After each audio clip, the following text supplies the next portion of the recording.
તો મિત્રો આજે તો વરસાદે બોલાવી દીધી બાકાજી કી. આપણે નીકળી ગયા અમદાવાદ જવા માટે. તો આ છે આપણી અપડાઉન ની ટોળકી.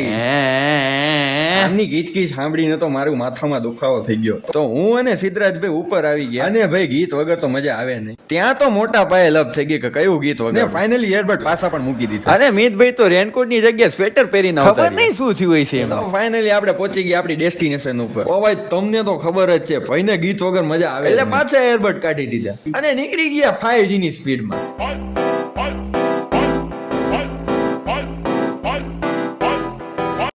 અને ઓફિસે જઈને જોયું તો ત્યાં તો વરસાદે બાકાજી કી. અને વરસાદનો મોસમ હોય અને ચા વગર થોડી ચાલે યાર. ત્યાં તો ભાઈએ ચાની ચુસ્કી લગાવી અને બધું કામ પતાઈને જમવા બેસી ગયા. પછી આપણે પહોંચી ગયા દેવભાઈ રાવલ. આભાર દેવભાઈ. અને ઘરે જઈને આરામ કર્યો ત્યાં તો સિદ્ધરાજભાઈ નો ફોન આવી ગયો. ત્યાં તો આપણે ટી શર્ટ પહેરીને પહોંચી ગયા જમવા. આ બધું શું છે? તો ત્યાં પ્રશાંતભાઈ કે ખાવાની વસ્તુ તો કે ખાઈ લો. કીધું તો એમ છે કે જાણે અમને કઈ ખબર જ નહીં, અમે કોઈથી ખાધું જ નહીં હોય. પછી તો ભાઈ એક એક કરીને બધી આઈટમો ટ્રાય કરી. હાલો મિત્રો, હવે હું થોડુંક જમી લઉં. મળીએ આપણે આપણા નવા બ્લોગમાં.